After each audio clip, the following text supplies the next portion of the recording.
Soalnya kan Pak Oli ini kan garis kerasnya Mbak Puan Maharani. Sekarang udah ke Pak Ganjar, udah legowo. Artinya kita pasti legowo. Ada dua perempuan dengan kebesaran hati memberikan jalan pada seorang Ganjar Pranowo. Dan ini adalah kedua kalinya Ibu Megawati memberikan kesempatan kepada orang lain. Katanya nih, Pak Ganjar ketika akan dicalonkan atau diumumkan untuk menjadi calon presiden dari PD Perjuangan, disuruh menandatangani kontrak. Kalau nanti terpilih jadi presiden, semua menteri itu harus atas izin ketua umum. Dan yang sekarang selalu menjadi headlines adalah cawe-cawe. Ya. Tapi memang ada ikutannya sih demi kepentingan bangsa dan negara. Jadi kalau yang mau 3 periode berkuasa harus belajar dari Pak Oli. Ya. Stand by studio. Silent please. Mau ngapain? Siaran, Mbak. Beda kamar.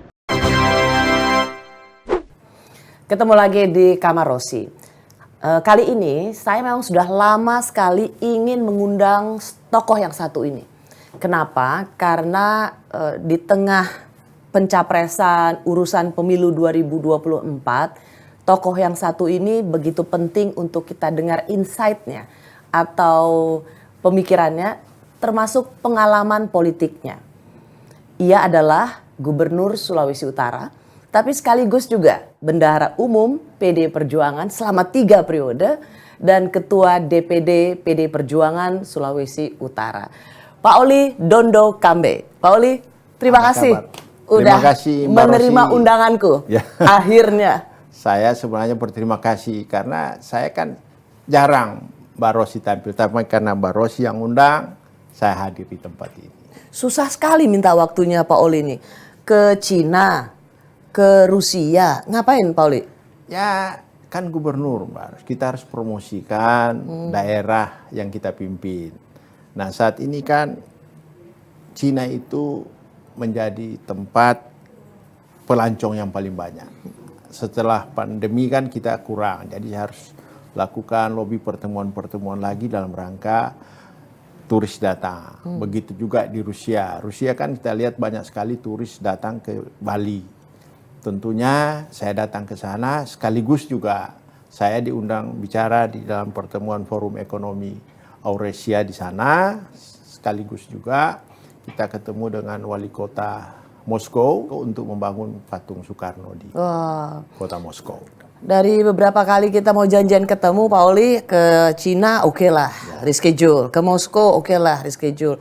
Yang terakhir saya dapat kabar ternyata Pak Oli membawa Pak Ganjar Pranowo ke Sulawesi Utara setelah diumumkan oleh Ketua Umum PD Perjuangan Ibu Megawati sebagai calon presiden dari PD Perjuangan. Emang undangan Bapak mengundang Pak Ganjar? Ya memang tugas saya karena saya banyak perjalanan mempromosikan Sulawesi Utara. Pas kesempatan waktu itu hari libur, Pak Ganjar hanya bisa menjalankan hari libur. Jadi saya manfaatkan Pak Ganjar berkunjung ke Sulawesi Utara, memperkenalkan kepada tokoh-tokoh masyarakat di Sulawesi Utara, baik pada imam, dan kita kesempatan itu kita kan ada halal bihalal. Nah halal bihalal yang pemerintah provinsi, pemerintah kota Manado, dan masyarakat. Nah disitulah saya memperkenalkan Pak Ganjar di tengah-tengah masyarakat Sulawesi Utara, agar supaya mereka tidak kaget Mbak. Siapa calon pemimpin ke depan? Oh, soalnya kan Pak Oli ini kan garis kerasnya Mbak Puan Maharani. Sekarang udah ke Pak Ganjar, udah legowo. Ya, artinya kita pasti legowo. Karena kan sudah diberikan mandat oleh Ibu Ketua Umum untuk Pak Ganjar ditugaskan kembali menjadi lebih tinggi. Kalau dulu jadi gubernur, sekarang jadi calon presiden. Dan kita harus legowo karena pertimbangan-pertimbangan yang saya lihat yang dilakukan oleh Ibu Megawati selalu melihat suara rakyat. Ya toh, orang tua pasti tidak mungkin tidak sayang anak. Tapi Ibu Mega mempunyai suatu kemampuan dalam mengolah bagaimana menjaga bangsa dan negara ini. Yeah. Tentu dia harus bertanya kepada semua orang dan kepada masyarakat. Sehingga itulah kehebatan Bu Megawati dalam rangka kembali memutuskan Ganjar menjadi calon presiden. Saya tahu Pak Oli kan juga yang berharap, seperti juga banyak dari timnya Mbak Puan berharap Mbak Puan yang dipilih oleh Ketua Umum PD Perjuangan untuk sebagai calon presiden begitu. Dan banyak orang juga bilang, kalau Bu Mega pasti putrinya gitu. Saya sendiri melihat bahwa Pak Oli itu termasuk yang dipanggil oleh Bu Mega membicarakan ini. Betul ya, Pak Oli? Ya memang, ya pasti loh. Namanya bendahara 3 periode masa nggak diajak ngomong-ngomong. Jadi kalau yang Ya mau kan? 3 periode berkuasa harus belajar dari Pak Oli. Ya. Bisa 3 periode kalau Pak Oli. Jadi artinya gini, kenapa di dalam kita mendukung Mbak Puan itu bukan sekedar pribadinya, Mbak. Karena kita tahu Mbak Puan ini punya pengalaman yang lengkap sebagai seorang politisi. Ya kan? Dia pernah menjadi anggota DPR sekaligus ketua fraksi, tiba-tiba jadi eksekutif, Menko lagi eksekutifnya. Bukan main-main, Menko membawahi berapa menteri, tiba-tiba jadi ketua DPR. Jadi kriteria sebagai politisi udah lengkap.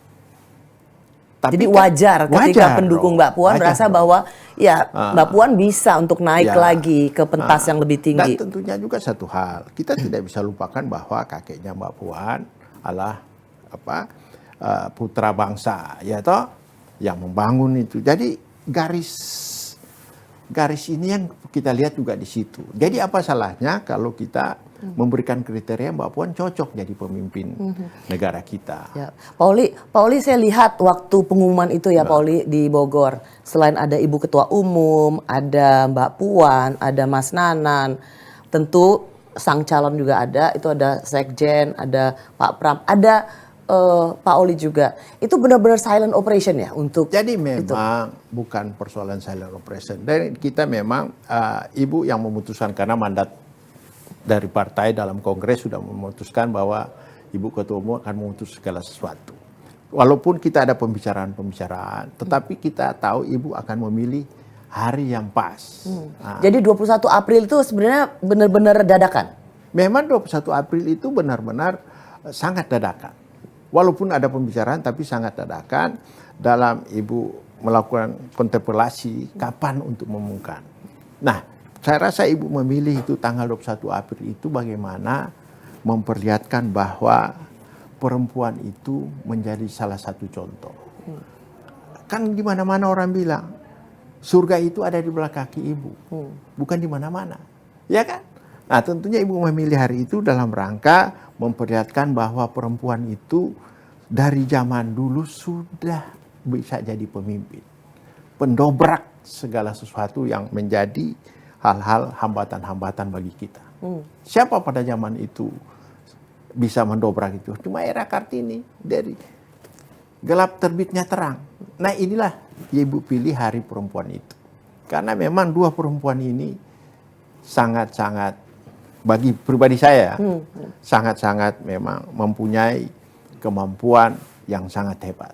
Karena pertama, Bu Mega melihat hal ini sampai memilih Ganjar sebagai calon presiden. Mbak Puan dengan legowo menerima Ganjar sebagai calon presiden, walaupun garis orang bisa melihat kemana-mana bahwa gak mungkin Bu Mega memilih di luar Mbak Puan. Yeah. Tapi pada saat diumumkan, begitu besar hati Mbak Puan menerima. Saya dengan Mbak Puan habis pengumuman acara, saya bareng Mbak Puan pulang ke Jakarta. Terus Mbak Puan lakukan buka puasa dengan keluarga. Malam lagi kita ketemu, ngobrol ketawa-ketawa. Jadi saya melihat bahwa Mbak Puan itu mempunyai kepribadian yang betul-betul berhati besar ya. Berhati besar. Di hari Kartini, hari peringatan untuk emansipasi perempuan. Di hari itu ada dua perempuan dengan kebesaran hati memberikan jalan pada seorang Ganjar Pranowo. Dan ini adalah kedua kalinya Ibu Megawati memberikan kesempatan kepada orang lain. 2014 waktu itu kan nama Bu Mega masih diusung-usung, masih didorong-dorong untuk maju lagi. Bu Mega memilih memberikan pada Pak Jokowi. 2024 Bu Mega sebenarnya bisa saja dengan hak mandatori yang diberikan sebagai seorang ketua umum PD Perjuangan memberikan pada putrinya, tapi juga diberikan pada orang lain. Buat Pak Oli ini luar biasa ya, menggambarkan saya seorang ketua tadi, umum dua yang tokoh perempuan ini memang sangat luar biasa. Satu tidak sermerta-merta melihat keluarganya, yang satu begitu lapang hatinya menerima. Nah, ya kan? Saya lihat Mbak Puan sudah turun mensosialisasikan bahwa kita harus tekad bersama untuk membawa bangsa ini dengan Pak Ganjar Pranowo. Kalau orang lain saya rasa ogah-ogahan. Ini kemarin Mbak Puan kemana-kemana udah jalan terus untuk mensolidkan semua kader-kader PDI Perjuangan agar supaya satu suara. Pak Oli, gimana kalau masih ada misalnya nih ya pendukung yang Mbak Puan yang masih setengah hati membantu melancarkan jalan Pak Ganjar Pranowo? Di mana-mana pasti itu ada. Pendukung fanatikan itu pasti ada. Tapi dengannya besar hati Mbak Puan, mereka melihat dia turun dan kemana-mana membawa Pak Ganjar Pranowo, pasti semua legowo ngikut. Pasti ikut pemimpinnya dong. Kalau pemimpinnya udah legowo, masa para loyalisnya masih ke kiri ke kanan, kan nggak mungkin. Itu pasti lur. Makanya kita lihat pertemuan kemarin di Manado. Di Manado itu awal-awal semua Mbak Puan. Ya kan? Orang waktu survei paling tinggi calon presiden PDI Perjuangan Mbak Puan. Dan itu saya jelaskan ke Pak Ganjar. Mas, ini mohon maaf, di sini semuanya kan Mbak Puan. Ya saya tahu. Tapi kalau Mas datang, karena kita solid, saya sudah izin Mbak Puan, pasti kita disambut. Disambut rame, dia lari pagi, acara pertemuan seluruh kader, anak ranting segala macam. Begitu ramai, semua solid bergerak. Karena semua melihat apa perintah ketua umum dan begitu legowonya Mbak Puan di dalam mendukung Pak Ganjar. Ya. Jadi kalau karena bagaimanapun juga ini tidak saja untuk kepentingan PDI Perjuangan, tapi seperti Bu Mega bilang ini penugasan untuk Indonesia. Gitu. Jadi kalau Mbak Puan aja udah bisa legowo, Pak Oli sebagai loyalis yang lain juga harusnya jangan setengah hati ya. Oh memang kita harus full speed ibarat katanya. Kalau kayak Formula 1 memang full speed ini harus ditancapkan. Memang penugasan-penugasan seorang kader di partai itu dalam PDI Perjuangan itu jelas dalam anggaran dasar anggaran rumah tangga kita. Semua kan pasti partai punya anggaran dasar anggaran rumah tangga. Tugas para anggota partai bagaimana ditugaskan untuk melakukan mensosialisasikan ideologi partai dan kepentingan masyarakat. Itu kan penugasan.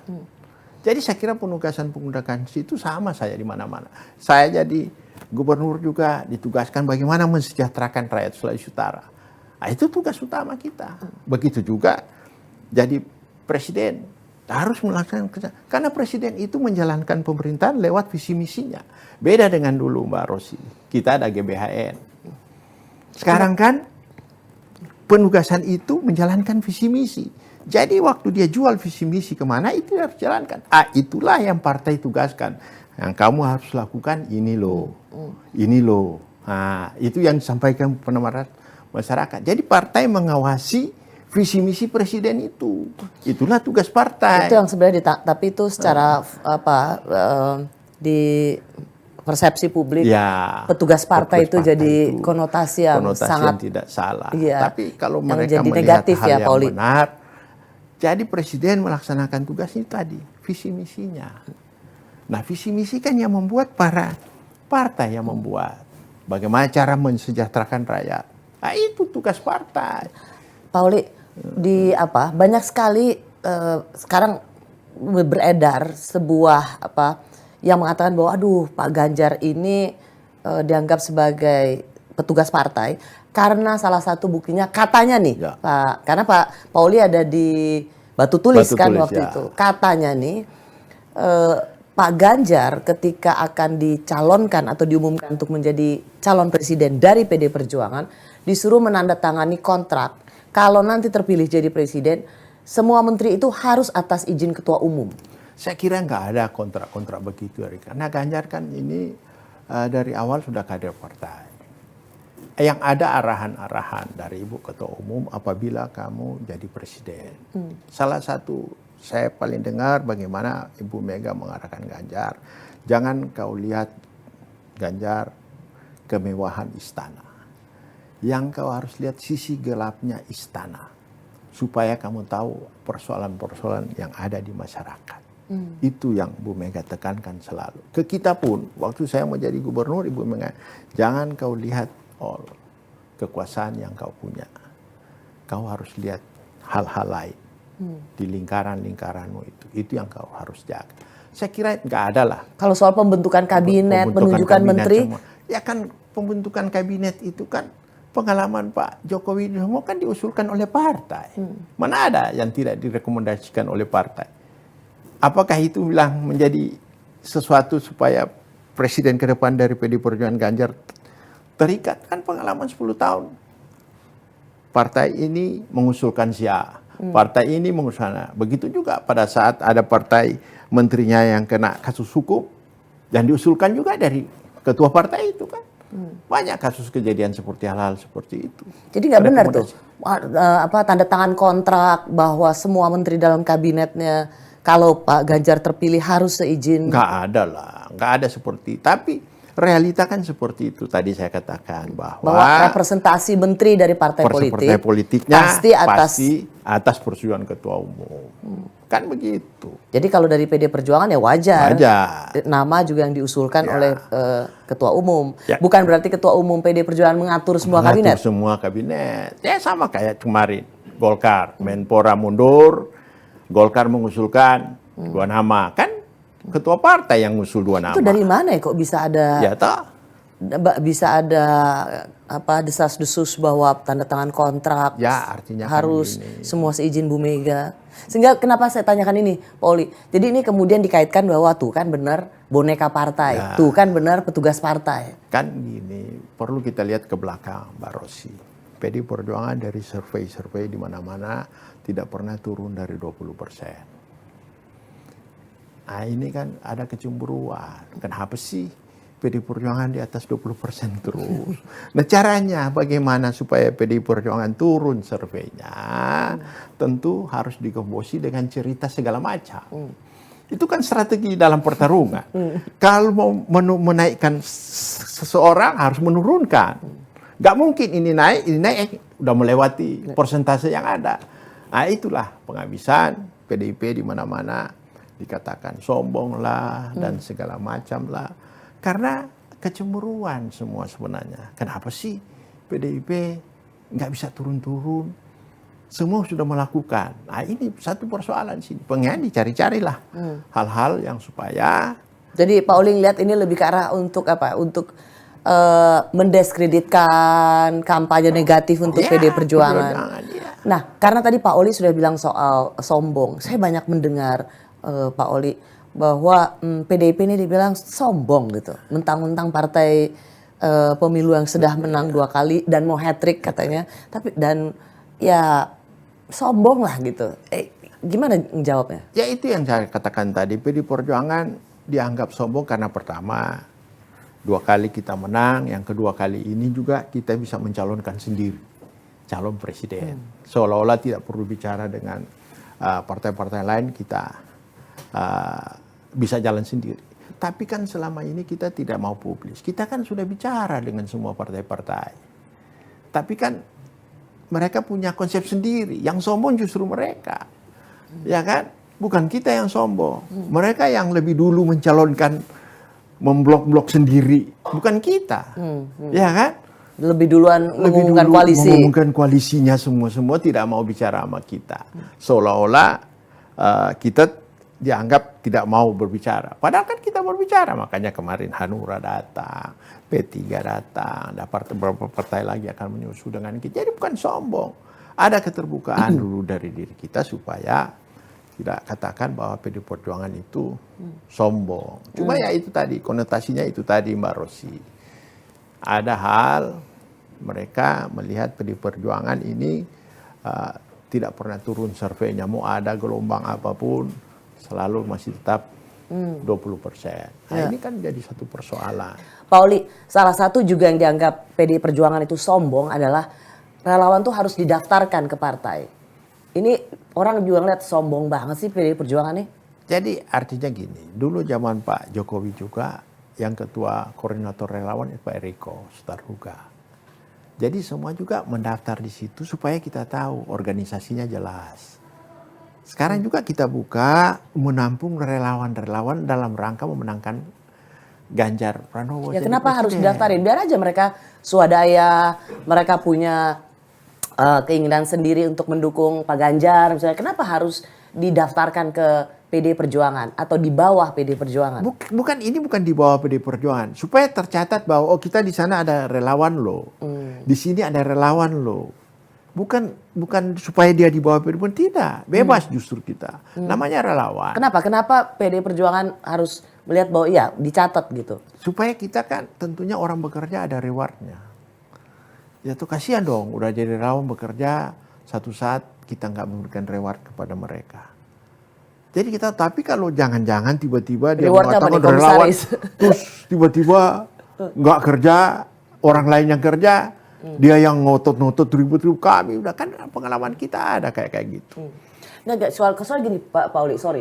Karena orang banyak yang bilang, males ngapain dengan kebebasan sendiri, partisipasi, mau dukung Pak Ganjar. Mereka tuh nggak bilangnya gini, ngapain harus di bawah Adian, males gitu misalnya. Karena langsung identik dengan partai politik. Enggak, jadi kan gini Mbak, boleh silakan relawan kayak gitu biasa. Tapi kan aturan dalam undang-undang KPU kalau mau jadi tim pemenangan itu kan harus terdaftar. Jadi kita juga harus daftarkan di KPU. Ada relawan kita sekian banyak untuk memenangkan ini. Karena nanti kalau tidak terdaftar, dia kesaku-suku ke kanan, tiba-tiba dia pasang beliau bisa aja diturunkan. Karena nggak jelas, nggak didaftarkan di KPU dan Panwas. Jadi juga harus jelas ada aturannya, itu bukan nggak ada aturan. Makanya dalam rangka mempermudah para relawan kita daftarkan supaya kita lampirkan kepada KPU. Ini loh ada relawan Ganjar di sini kan gitu. Oh, dan ini bukan berarti kemudian apa-apa harus minta izin partai. Enggak ada gitu. Namanya relawan. Harus tunduk Kita pada ini justru partai. kalau mereka kurang kita bisa aja kita mensupport. Tiba-tiba ada apa-apa kan. Tinggal koordinasinya yang ketua DPD kita. Ya toh mereka perlu apa. Ya kan di partai kita ada justru malah kita membantu mereka. Kalau mereka perlu bantuan. Tapi kalau mereka bisa mandiri ya kita berterima kasih. Kan gitu. Kadang-kadang kan celetukannya gini, aduh jadi identik sama partai gitu. Ya. Dan itu bikin misalnya seniman, yang lain-lain tuh merasa bahwa nggak mau identik sama partai gitu. Ya memang kita paham lah banyak orang kan seorangnya kalau dia ikut jadi begitu jadi partisan. Ya toh kita tidak mau partisan, dia mau bebas. Tapi kita juga nggak ada masalah. Asal tercatat aja bahwa kelompok ini jalankan untuk pemenangan Ganjar. Kalau dia nggak mau daftar juga nggak apa-apa. Tapi akan apa ke resikonya kalau resikonya misalnya nggak ada, cuma kan ada batasan-batasan aturan-aturan di KPU sama ini toh. Kalau dia bikin kegiatan besar, kalau nggak terdaftar sebagai pendukung Ganjar, bisa aja kan dibubarin. Justru kita membackup kegiatan-kegiatan para relawan, bukan membatasi dia bergerak seperti apa. Pak Oli ngerasa nggak sehati nggak dengan misalnya Pak Pandana Baban misalnya, atau misalnya ada beberapa yang lainnya melihat relawan Pak Jokowi, relawan Gibran, Ya. ini kayaknya beralih ke Pak Prabowo. Saya kira kita belum lihat ke dalam sekali. Ya kita tahu lah permainan politik, semua saling tahu lah. Namanya dunia persilatan. Saya kan sudah sekian lama ngikutin dunia persilatan politik kayak begini. Toh kita tahu lah pasti ada sesuatu lah. Tidak murni. Kan kita bisa lihat latar belakang yang muncul di samping Gibran, siapa-siapa orang-orang itu. Kan kita tahu. Apa? Ya kan? Bisa anak-anak yang sudah digiring-giring ke kiri kan. Bisa aja kita juga bikin seperti itu. Ada kelompok relawan A, kita ulas-ulas, goreng-goreng, pindah. Kan gitu. Jadi Pak Oli nggak lihat ini serius ya? Saya nggak lihat ini satu hal yang sangat serius. Saya melihat bahwa ini dinamika di lapangan yang harus kita. Pak Oli, hanya gini loh Pak Oli. Itu kan itu sebuah acara yang kemudian tersebar luas, diberitakan. Persepsi publik itu juga cukup mencatat bahwa ini sebagai tanda Pak Jokowi melalui putranya itu memberikan restu pada Pak Prabowo loh. Hal itu kan, itu yang saya katakan tadi, kita kan tahu semua Mbak. Sebelum ada acara pas sudah kau kontak kita bikin acara ini ya, langsung di blow up kan. Itu bisa aja kan seperti itu, apalagi zaman sekarang. Ya. Medsos begitu gampang, acara pertemuan sudah disetting, langsung diviralkan. Oke. Kan seperti itu. Tapi kan orang taunya Ya. persepsi itu buat publik, wah tuh lihat relawannya Pak Jokowi sama Mas Gibran aja udah ke Pak Prabowo. Persepsi kan, politik itu kan persepsi Iya. Pak Oli. Tapi makanya kita, kan ini masih panjang Mbak. Kita lihat aja pemerintah kemana ya toh, dalam rangka menjaga netralitasnya sampai di mana, kan begitu. Pak Jokowi juga tentu menjaga hal-hal seperti ini. Tapi kan kita nanti pada ujungnya kelihatan kemana sih arahnya. Karena Mas Gibran kan sampai datang ke DPP kan. Ya, Mas Gibran kan datang ke BPP ngobrol-ngobrol Pak Sekjen, ya kan. Tentu banyak hal. Kan di klarifikasi, ya saya kan pemerintah, kalau menteri datang gimana katanya. Kan itu. Jadilah itulah gampang dilihat lah Mbak. Urusan-urusan politik seperti itu.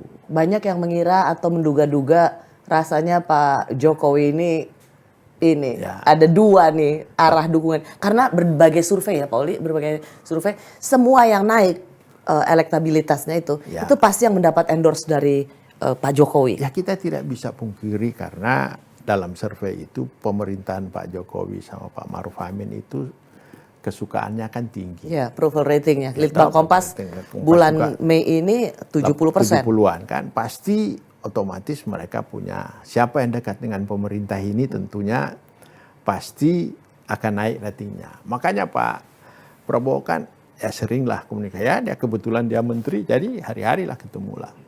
Kan situ. Mungkin kalau Pak Ganjar menteri juga hari-hari ketemu Pak Jokowi. Karena menteri ya. Karena menteri, ya kan? Ya. Kan bisa dilihat di situ. Orang melihatnya sepertinya Pak Jokowi memang memainkan politik dua pilihan. Belum Bisa diterima karena kan semua belum secara resmi belum jadi capres. Ya toh, karena belum daftar ke KPU. Nah, kita lihat kan setelah jadi capres sampai di mana pemerintah atau Pak Presiden melihat hal seperti ini. Karena kan kita punya pengalaman loh. Zaman Pak SBY nyapres setelah daftar dia mundur. Ya ta, dari Menko Polhukam. Menko Polhukam mundur. Pak Hatta Rajasa pada saat dia nyalon wapres, Asman Abnur mundur. Ya ta? Sekarang kan belum tentu. Masih seorang mengira-ngira, membayang-bayang siapa si calon. Nah, kita lihat nanti pada hari H, pada saat pendaftaran itu bisa lihat sejauh mana hal-hal seperti ini. Pak Oli, karena begini saya banyak bertanya ini pada beberapa tokoh. Saya mau tanya ini juga ke Pak Oli. Kenapa Pak Jokowi tidak langsung firm Ganjar Pranowo? Karena kan 21 April Ibu Ketua Umum sudah mengumumkan nama Pak Ganjar. Dan tapi kemudian kan ada musra, ada 3 nama di situ. Ada nama Pak Ganjar, ada nama Pak Prabowo, ada nama Pak Erlangga. Kenapa nggak langsung aja diumumkan bahwa Pak Ganjar Pranowo gitu? Apalagi Pak Jokowi kan partai PD Perjuangan sudah memiliki calon sendiri. Tapi kan jelas bahasa tubuh kan jelas. Ya toh? Apa bahasa tubuhnya Pak Jokowi pada saat apa? Pak Ganjar diumumkan, Pak Jokowi di situ mengatakan ini. Kan jelas. Mana dan hadir. Apa nggak bilang apa-apa, cuma bilang jangan Jokowi kesusu bilang, lagi. Pak Jokowi hadir di situ, pulang dengan Pak Ganjar, naik pesawat bareng Pak Ganjar numpang karena mau pulang ke Jawa Tengah, sholat bareng. Ya tak? Itu jelas kalau Pak Jokowi sama orang-orang lain nggak mungkin diajak sholat bareng Idul Fitri loh. Kalau hari-hari biasa bisa loh. Ini pas Idul Fitri momennya cuma Pak Jokowi sama Pak Ganjar. Kalau kita melihat bahasa tubuh aja, ya kan? Kalau kita udah bisa melihat bahasa tubuh, inilah. Jangan mengira-ngira, lihat aja nih kenyataannya ada. Kalau bahasa tubuh yang mengira-ngira dong Iya, Pak Oli. Karena pengalaman saya lihat hal-hal seperti itu. Jadi saya yakin Pak Jokowi selalu bersama dengan Abis Pak dari Ganjar. 21 April, Ya. abis itu tanam mangrove Ya. bersama Pak Prabowo. Ya Gak ada kan? Pak Ganjar loh itu. Karena tanah mangrove itu Gak ada memang- hubungannya sama Menhan loh itu. Apa hubungannya pertahanan sama apa naikin celana untuk nanam mangrove? Karena kan acara nanam mangrove itu kan memang penugasan dari seluruh Forkopimda, TNI jadi terlibat situ. Jadi kan ya namanya Iya. Menhan itu menteri loh. Iya. Jadi otomatis, jadi nggak bisa disalahkan kalau menteri hadir sama Pak Presiden. Karena menteri jangan mengira-ngira secara langsung ini gitu loh. Pokoknya ada aja lah jawabannya. Ada jawaban. Itu yang saya bilang tadi. Kalau Pak Ganjar menteri, ya mungkin kegiatan apa aja ada di sampingnya pasti. Itu. Cuma karena gubernur kan gak enak. Masa Pak Presiden di sana ada gubernur. Orang bertanya apa kapasitas gubernur Iya. jalan sama Pak Presiden. Ya toh. Kan gitu. Tapi hari-hari khusus yang dilihat gitu. Ya kan? Kalau nanam mangrove bisa tiap saat kita buat. Tapi kali Idul Fitri cuma sekali loh sholat bareng. Pak Oli sendiri sebagai bendara Benar. umum 3 periode PDI Perjuangan ini berharap nggak sih Pak Jokowi nanti benar-benar secara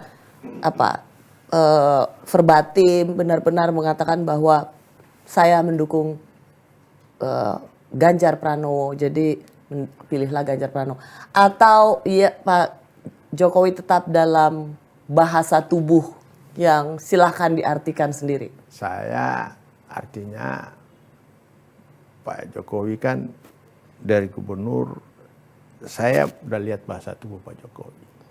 Pasti mendukung Pak Ganjar. Ya tapi diucapkan nggak? Menurut Pak Oli harapannya itu diucapkan nggak? Pasti satu saat akan diucapkan. Nanti aja lihat tindakan-tindakan Pak Jokowi seperti apa. Ya kan? Tidak mungkin kan rahasia pemenangan kita publis terus Mbak Rosi. Masa saya harus cerita hal-hal yang kita bicarakan di belakang? Bukan Karena Pak rahasia Oli ini, pemenangan dong. orang di Ya belakang panggung ini sebenarnya. Kita kan nggak boleh ceritakan segala sesuatu kepada publik bagaimana kita memenangkan siapa. Kan kita lihat aja nanti supaya strategi. Kan kita lawan ini para strategi-strategi ini. Pak Oli, seberapa penting posisi wakil presiden, Pak? Wakil presiden itu penting. Calon wakil presiden Calon kali wakil ini. presiden itu penting karena ini kan semua Elektabilitasnya seimbang, ya? elektabilitasnya seimbang. Nggak ada yang menonjol. Nggak ada yang menonjol. Jadi wakil presiden itu tentu harus kita pilih betul-betul membawa dukungan. Ya kan? Membawa dukungan bagi kita. Benar nggak sih Pak Oli PDIP mengincar tokoh NU? Ya, kalau bicara tokoh NU, PDIP dalam sejarah selalu berpasangan dengan NU. Ya tak, zaman Bu Mega dengan Pak Hasyim Muzadi. Ya tak, Pak Jokowi dengan Pak JK. Pak JK kan tokoh NU. Ya kan? Periode kedua Pak Jokowi, Pak Kiai. NU juga. Jadi kalau bicara PDIP dengan NU itu bukan satu hal yang baru. Ada nama imam besar, Ada imam besar Masjid Istiqlal. ada Pak Mahfud. Itu bukan hal-hal yang baru. Karena memang ya pengalaman itu. Karena kita mau bersama-sama terus. Kan begitu. Oh, nama Pak Mahfud aja juga masuk dibicarakan? Pak Mahfud ya semua orang bicarakan juga. Yang namanya tokoh-tokoh NU kan pasti dibicarakan. Siapa-siapa. Pokoknya direkomendasi NU dibicarakan di internal kita. Oh ini NU suka si A. Apakah si B, si nanti C. PDIP dengan siapa berkoalisi juga akan mendengar masukan Ya, dari... pasti. Jadi tidak melulu hanya apa yang dilihat oleh PDI Perjuangan Ya pastilah. Kita kan bicara. Dulu juga kita bicarakan siapa calon dengan beberapa ketua partai. Cuma waktu kita memutuskan wakil presiden kita serahkan ke Pak Ibu Mega, datang ke Pak Presiden jam 12 siang itu toh. Kita lihat jam 1, jam 2 ada putusan. Kan gitu. Pak Jokowi kan hari Senin kemarin ketemu dengan pemimpin redaksi. Ya. Saya sih nggak hadir karena wakil pemimpin redaksi saya yang hadir. Dan yang sekarang selalu menjadi headlines adalah cawe-cawe. Ya. Dan untuk pemilu ini akan cawe-cawe. Tapi memang ada ikutannya sih demi kepentingan bangsa dan negara. Pak Oli lihat cawe-cawe dan itu reaksinya cukup banyak yang negatif karena dianggap nanti Pak Jokowi akan tidak netral. Dan memang ada kata satu kali Pak Jokowi mengucapkan tidak netral. Tapi kemudian diikut sertakan lagi bahwa ya tidak menggunakan TNI Polri. Pak Oli ngelihat apa sebenarnya maksud Presiden ini? Saya kira Pak Presiden tentunya sangat mengharapkan program yang sudah jalan selama 10 tahun tapi belum selesai ini berjalan dengan mulus. Ya kan? Karena itu yang saya katakan di awal bahwa konstitusi kita mengatur presiden ke depan itu selalu visi misi yang dijalankan. Tapi cawe-cawe itu ya gimana kalau orang melihat bahwa ini mau intervensi nih, mau ikut mengatur skor pertandingan? Artinya kan itu yang saya katakan tadi. Pak Presiden tentunya mau programnya jalan terus. Tentu kalau dia katakan mau cawe-cawe, maksudnya presiden ke depan itu tidak berbeda dengan apa yang sudah dilakukan ini, tapi yang belum selesai. Ya kan? Nah ini visi misi calon presiden kita. Tentunya waktu Pak Jokowi 2 periode, visi misi ini kan konsultasi juga bicara sesama kita PDI Perjuangan. Dan kita tidak akan lepas visi misi Pak Jokowi yang sudah melakukan ini untuk calon presiden kita ke depan. Dan itu yang pasti sudah menjadi komitmen bukan janji. Bahwa kita akan meneruskan program Pak Jokowi ke depan.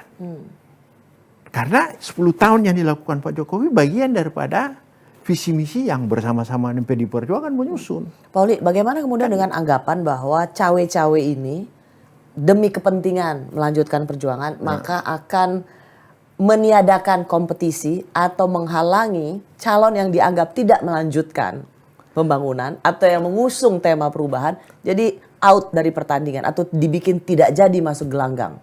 Saya kira itu terjemahan orang cawe-cawe. Tapi maksudnya Pak Jokowi cawe-cawe itu dalam rangka kalau bisa demi kemajuan bangsa. Program ini jangan berhenti di tengah jalan. Itu Pak Jokowi mau cawe-cawe. Karena pengalaman kita lihat negara-negara maju. Setuju sih. Ya, toh? Setuju Pak Oli. Hanya memang itu kan ditafsirkan wah Ya. ini wasit mau ikut Wasit main ini nih. ikut main. Iya. Kira-kira kan. Iya kalau menangin Ganjar, kalau menangin Prabowo kan rugi juga ya PDI Perjuangan. Pak Oli. Tapi yang jelas, kalau kita melihat hal itu yang tadi saya katakan tadi, 10 tahun Pak Jokowi visi misinya bareng dengan kita nyusun. Kalau tiba-tiba mau ngikutin orang lain, saya kira tidak sama visi misinya. Ya kan? Iya, memang. Jadi saya rasa tidak mungkin kemana-mana. Ya kan? Karena ini masalah visi misi loh.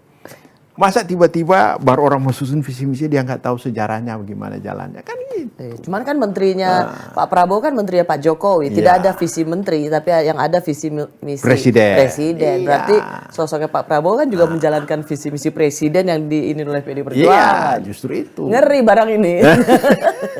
Justru itu makanya saya rasa Pak Jokowi cawe-cawe itu dalam rangka menjaga visi misi yang sudah bisa. Itu visi misi itu paling nggak mesti 25 tahun baru satu negara bisa betul-betul maju, tidak ada perubahan. Kalau setiap pemilihan berganti, pengalaman saya 2 periode jadi gubernur nih, mau habis ini karena dipotong masa jabatan, belum bisa selesai selama karena 5 tahun pertama baru menyusun segala macam. Ya, 5 tahun kedua itu baru seret naik ke atas. Kayak Pak Jokowi kan 5 tahun kedua Belum baru kepotong pandemi. Belum kepotong pandemi. Nah itu kan sayang. Nah inilah. Ya, supaya lebih lancar, tentu bersama-sama terus. Pak Oli, yang juga menjadi concern itu soal sistem pemilu tertutup dan terbuka. PDIP kenapa ngotot atau dianggap ini ulah PDI Perjuangan untuk mengubah sistem pemilu menjadi terbuka? Karena gini, sebenarnya itu tidak yang memutuskan pemilihan rakyat itu Bu Mega loh, Mbak Rosi, Bu Mega presiden. Ya. Pada saat itu Bu Mega memutuskan pilihan presiden secara otomatis dipilihkan di segala rakyat. Sebenarnya itu juga diserahkan kepada masyarakat untuk pemilihan legislatif. Sama seperti pemilihan presiden. Cuma waktu dulu kan diatur dengan sesuai dengan nomor urut. Karena apa? Pemahaman kita calon-calon pemimpin bangsa itu harus ada seleksi. Jangan tiba-tiba ujuk-ujuk, tiba-tiba dia jadi ini. Karena dia punya uang lah, dia punya segala macam. Ini yang merusak tatanan politik kita. Itu yang kita usulkan kepada pemerintah yang sekarang. Karena kita melihat pengalaman Untuk memilih anggota DPR. Anggota DPR. Ya. Ya toh? Pemilihan anggota DPR sepanjang masa ini terjadi hal-hal seperti itu. Kadang-kadang jeruk makan jeruk. Kadang-kadang sengketa partai antara calon ini, oh dia rebut suara saya begini bla bla. Tapi kalau dulu kan awal-awal pemilihan langsung oleh masyarakat, ya kan? Tergantung calon yang sudah disusun oleh partai, kaderisasi yang sudah disusun betul-betul dia pekerja dan orangnya bagus-bagus. Cuman ini dianggap hegemoni partai politik Ya. dan tidak mengembalikan bahwa rakyat ingin memilih siapa yang mewakili daerahnya gitu loh Pak Oli. Tapi kan itulah kembali partai politik harus dewasa. Kalau PDIP kan sudah sangat dewasa. Partai kita sudah ada ISO loh Mbak. Ya, Pak Oli, sorry. Kalau misalnya jadi PDIP itu melihat bahwa sistem proporsional tertutup itu jauh lebih baik. Ya. Supaya biar partai yang memutuskan nomor urutnya. Gitu. Supaya jangan karena uang atau kalau meminjam istilah Pak Yusril hanya karena viral atau keterkenalan tanpa melihat kapasitas dia jadi terpilih gitu kan. Kenapa itu harus diserahkan kepada Mahkamah Konstitusi? Tarung aja di parlemen untuk membuat di amandemen aja undang-undangnya. Jadi memang sebenarnya kan kita sudah putuskan seperti itu.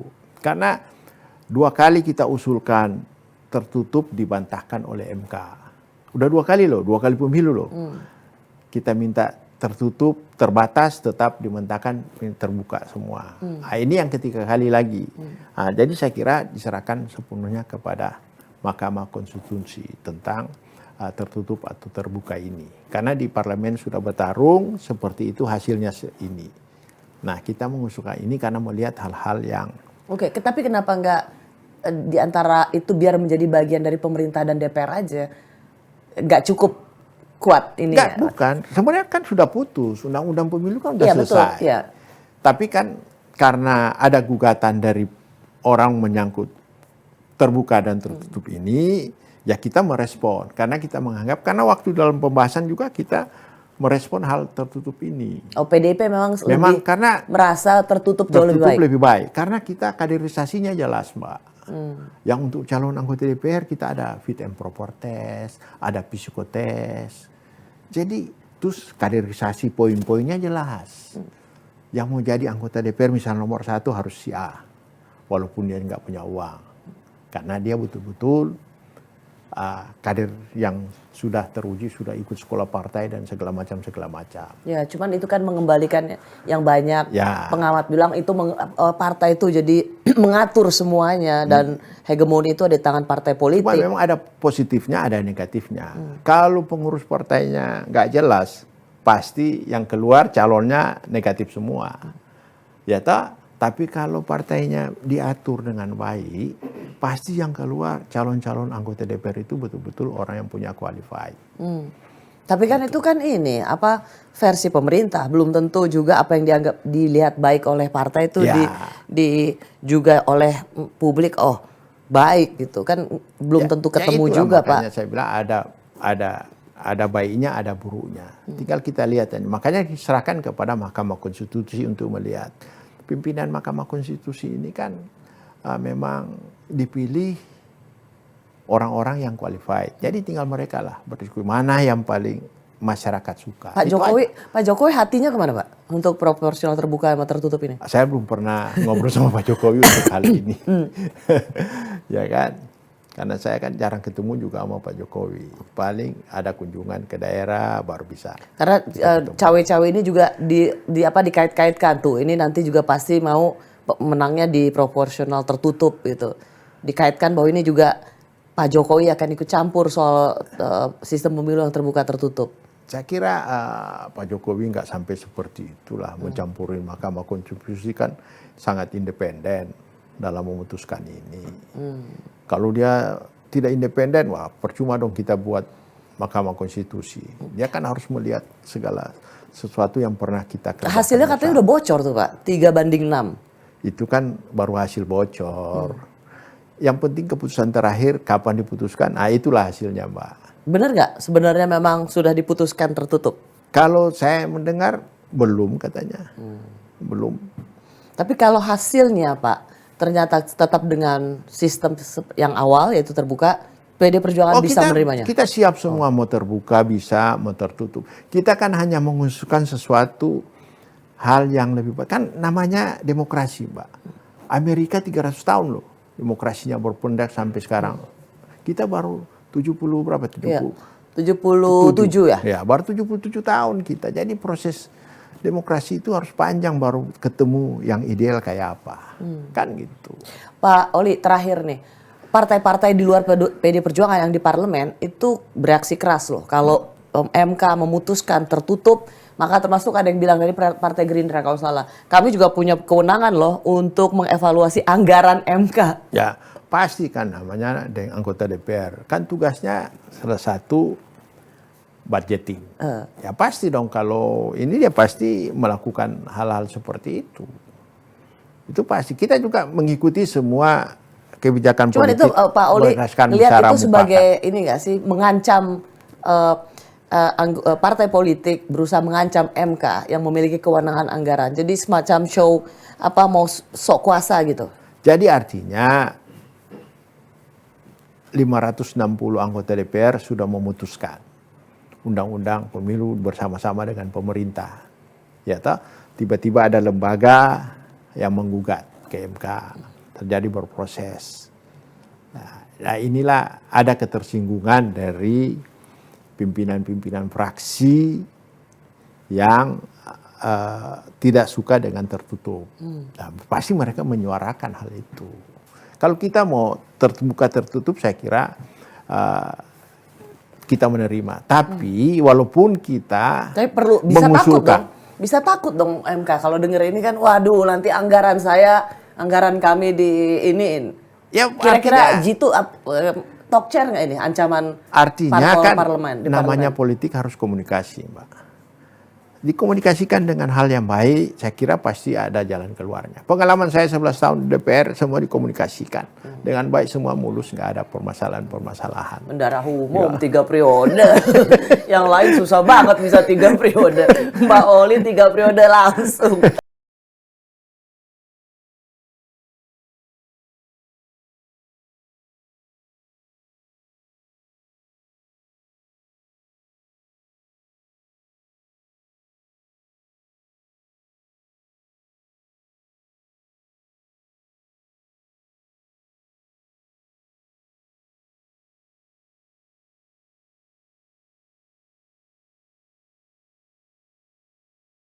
Selanjutnya.